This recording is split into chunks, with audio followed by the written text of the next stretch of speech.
Pekerja sosial adalah sebuah profesi yang membantu individu, kelompok, dan masyarakat dalam memecahkan masalahnya dalam mencapai keberfungsian sosialnya.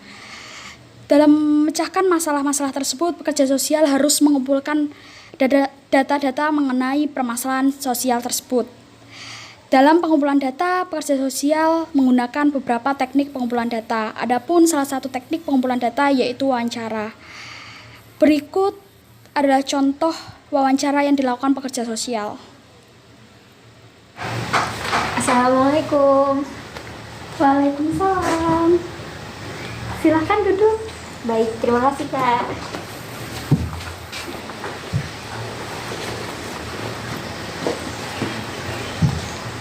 Dengan Indah ya? Iya betul. Sebelumnya kita perkenalan dulu kali ya, biar lebih akrab gitu. Boleh. Perkenalkan, nama saya Tapanawati Amanah. Jadi Indah bisa panggil saya dengan Mbak Ata aja. Saya dari Politeknik Kesejahteraan Sosial Bandung. Nah, sekarang boleh nih Indah perkenalan. Oke, nama saya Indah Nur Cahyani. Wah, namanya bagus sekali ya. Kalau untuk panggilannya siapa nih? Biasanya dipanggil Indah sih Kak. Baik, jadi untuk bincang-bincang beberapa menit ke depan, saya panggilnya Indah saja ya. Iya, nggak apa-apa. Oh iya, saya mau izin sebelumnya untuk merekam percakapan kita nanti. Apakah diperbolehkan? Karena yang pasti daya ingat saya kan terbatas. Jadi nanti kalau misalnya ada yang kelupaan, saya bisa memutar rekamannya kembali seperti itu. Iya, baik, silakan. Baik, terima kasih banyak. Nah, tujuan wawancara kita kali ini ialah untuk mengetahui permasalahan yang Indah alami saat ini. Jadi saya mohon Indah menjawab pertanyaan-pertanyaan yang saya tanyakan dengan sesuai apa yang dirasakan, sehingga nanti kita mudah dalam mencari solusi untuk permasalahan tersebut. Baik Kak, saya akan menjawab sesuai dengan apa yang saya rasakan. Jadi permasalahan yang Indah alami saat ini apa?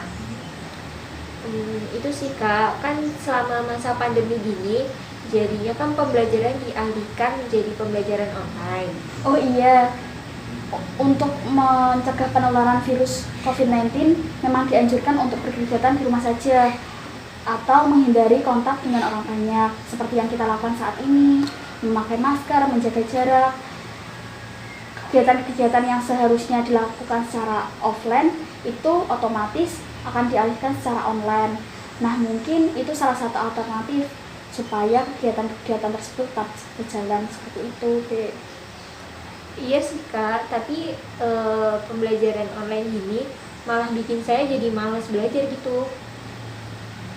Kenapa kok pembelajaran online malah bikin Indah menjadi malas belajar? Padahal pembelajaran online ini kan lebih efektif ya, bisa dilakukan di mana dan kapan saja gitu. Pasti Indah lebih mudah untuk mengakses pembelajaran tersebut. Iya sih efektif, tapi kan kalau online gini kan guru jelasinnya lewat kayak aplikasi kayak Zoom, Google Meet, terus Microsoft Teams. Nah, itu tuh susah untuk mata pelajaran yang khusus buat praktek. Sama guru tuh sekarang jelasinnya kayak simple lewat PowerPoint, udah gitu aja. Jadi kayak susah buat memahami materinya gitu. Oh, jadi selama pembelajaran online ini Indah sulit memahami materi yang dijelaskan oleh guru ya? Iya betul Kak, jadi saya agak susah sih buat nangkep materinya itu. Lalu untuk setiap tugas yang diberikan oleh guru gimana? Oh, kalau masalah tugas untuk yang individu, kalau yang individu sih biasanya saya masih diskusi sama temen sih Kak, kayak tanya-tanya, ini tuh tugasnya tadi gimana, terus contoh-contohnya gimana, atau dan lain-lain. Terus kalau yang tugas kelompok itu biasanya ya udah langsung kerjain aja, soalnya kan udah ada pembagiannya sendiri gitu. Oh iya, paham. Tapi kalau untuk tugas itu kan masih bisa ditanyain ya ke teman, apa maksud dari tugas itu, terus contohnya. Mungkin Indah juga bisa mencari referensi-referensi materi dari Google atau mungkin orang-orang yang dirasa mampu. Nah, tapi kalau untuk mengerjakan UTS atau UAS, gimana caranya kalau misalnya Indah sendiri masih belum memahami materi yang diberikan oleh guru itu? Kalau pas UTS UAS online gini kan gurunya cuma ngawasinya lewat kamera aja, sedangkan kayak saya dan teman-teman tuh juga masih bisa lihat materinya tuh dari file PPT-nya, masih bisa browsing di Google, terus masih bisa tanya juga sih ke teman-teman. Wah, berarti pembelajaran online ini juga menguntungkan ya.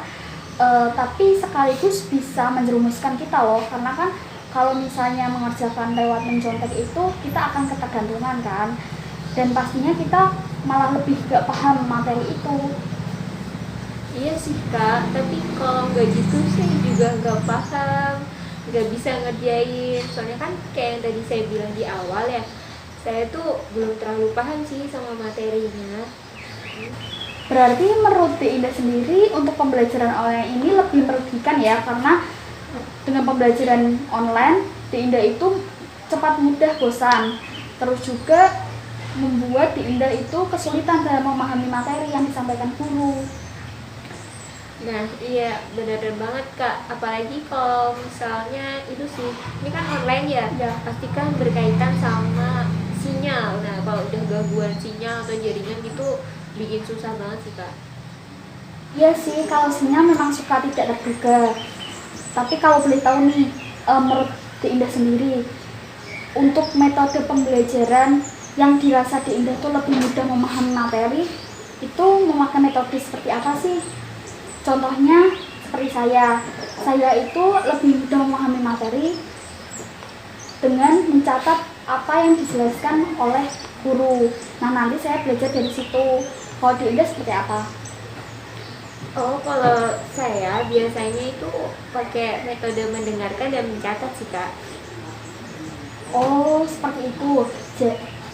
Berarti metode tersebut bisa dipakai nih untuk Indah lebih bisa memahami materi yang disampaikan oleh guru.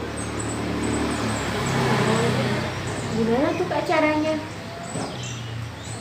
Jadi kalau saran dari saya, Indah harus belajar di tempat yang nyaman, kemudian tenang. Jadi terhindar dari suara-suara bising yang dapat memecahkan fokus Indah. Nah, kemudian apabila pembelajaran tersebut dilakukan di aplikasi seperti Zoom, Indah tuh bisa memakai headset mungkin supaya suara guru Indah tuh lebih jelas dan Indah lebih bisa memahami materi tersebut. Nah, bisa juga aplikasi atau fitur kamera dinyalakan. Jadi Indah merasa bahwa Indah tuh langsung berhadapan dengan guru Indah. Kemudian juga Indah kan merasa diawasi, kemudian merasa takut apabila Indah itu melakukan hal-hal selain memperhatikan guru tersebut. Misal Indah nggak mungkin dong saat menyalakan fitur kamera Indah sambil belajar, sambil makan, sambil tidur, atau mungkin main HP. Nah, itu bisa menjadi salah satu cara untuk mengatasi malas belajar kayak gitu. Nah, mungkin metode yang Indah tadi katakan juga bisa dipakai. Misal nih, saat guru Indah menjelaskan materi, Indah bisa mengambil inti-inti apa yang Indah pahami, kemudian ditulis, dicatat, dan materi yang ditampilkan oleh guru Indah bisa di screenshot seperti itu. Jadi untuk minggu selanjutnya Indah bisa belajar dari apa yang Indah dapat waktu itu. Nah, tapi nih kak, kalau pakai yang metode mendengarkan tuh saya tuh sering ketinggalan. Itu sih susahnya, karena kan ada guru yang kalau ngomongnya cepet, ada yang lambat. Nah itu, jadi kalau udah ketinggalan gitu biasanya saya tuh udah bingung mau nulis apa itu. Oh, kalau seperti itu mungkin bisa diatasi seperti saya saat ini. Saya merekam pembicaraan untuk mengatasi kelupaan saya nantinya. Nah, mungkin Indah juga bisa melakukan perekaman saat guru Indah itu menjelaskan. Jadi nanti saat Indah masih kurang paham atau lupa materinya, Indah bisa memutar kembali rekaman tersebut. Gitu. Wah bener banget sih kak. Ya nanti saya coba sarannya ya. Berarti Indah setuju ya dengan saran saya untuk mengatasi beberapa kendala dalam melakukan pembelajaran online supaya Dek Indah lebih bisa memahami materi yang disampaikan oleh guru. Iya Kak, saya setuju. Nah, bagus sekali. Dengan begitu, Dek Indah dapat memahami materi yang disampaikan oleh guru dan Dek Indah bisa mengerjakan tugas, UTS, ataupun UAS tanpa mencontek. Siap Kak, makasih sarannya. Terima kasih kembali. Semangat ya belajarnya. Ingat loh, jangan malas-malasan lagi supaya kamu bisa menggapai cita-cita kamu dan jadi orang sukses. Oke Kak, saya akan berusaha, rajin belajar, berusaha semampu saya, dan melakukan yang terbaik untuk diri saya supaya saya bisa menggapai cita-cita saya. Nah, bagus. Sepertinya wawancara kali ini sudah cukup. Terima kasih Dek Indah untuk waktunya. Semoga pandemi cepat berlalu dan kita cepat belajar offline lagi. Amin. Makasih juga ya Kak atas sarannya. Semoga saya juga bisa merealisasikan saran dari Kak.